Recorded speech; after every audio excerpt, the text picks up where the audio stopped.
Isang mapagpalang araw sa lahat. Ito ang kursong Komunikasyon at Pananaliksik sa Wika at Kulturang Pilipino, ikalawang markahan. Ako si Ginoong Dan Nagpawa, ang magtatalakay ng panibagong aralin para sa ikalawang markahan. Ang unang paksa para sa ikalawang markahan ay pinamagatang Wika sa Panayam at Balita sa Radyo at Telebisyon. Ang wika ay lumilinang sa kultura at ang kaugnayan ng kultura sa taong gumagamit ng wika. Dito masusukat ang kasanayan ng isang tao sa paggamit ng wika na naaayon sa kanyang kultura na pinapanday naman sa edukasyon na kanyang natamo. Kaya alam mo na ang wika ang lumilinang sa kultura at ang kaugnayan ng kultura sa taong gumagamit nito.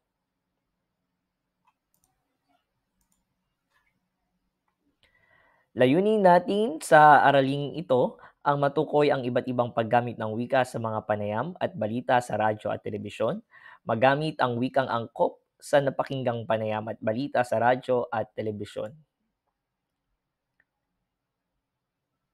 Kaakibat na ng mga Pilipino ang pag-upo sa harap ng telebisyon upang makapanood ng balita at matunghayan ang mga sinusubaybayan at paboritong programa.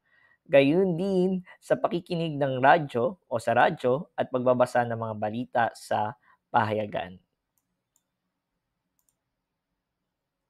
Hindi lamang naapektuhan nito ang pang-araw-araw na pamumuhay ng tao, higit pa rito na mas pangunahing katuwang ng mass media ang wikang ginagamit sa loob nito.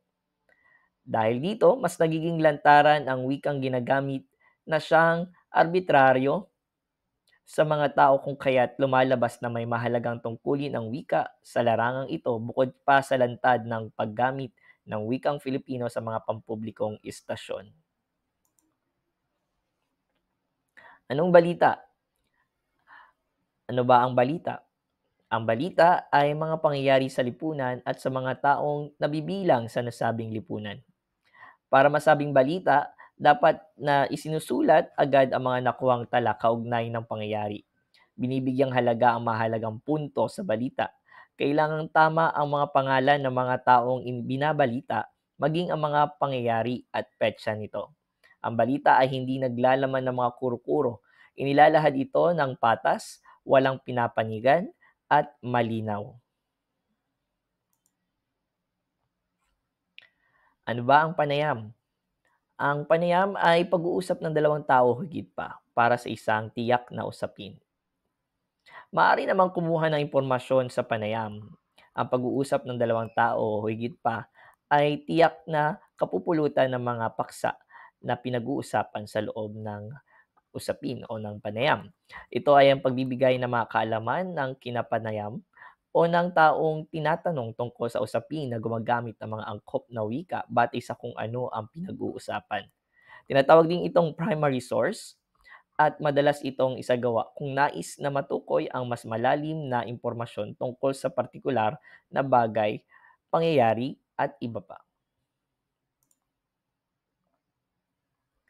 Sa gawaing ito, kailangang makinig ng mabuti sa isang napapanahong balita sa telebisyon at radyo. Pagkatapos nito ay may mga katanungang kailangan mong sagutin bilang bahagi ng inyong unang maikling pagsusulit para sa ikalawang markahan. Handa ka na ba?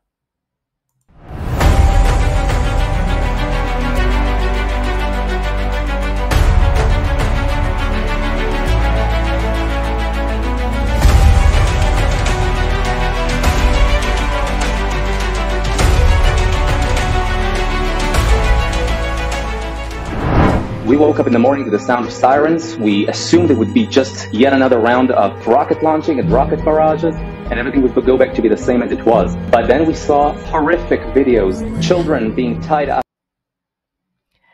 Isagawa mo.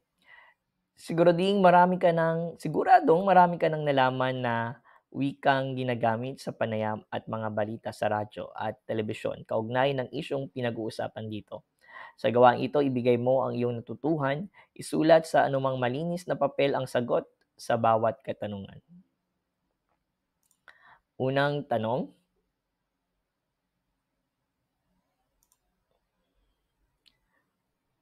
ano ang issue sa napakinggang balita?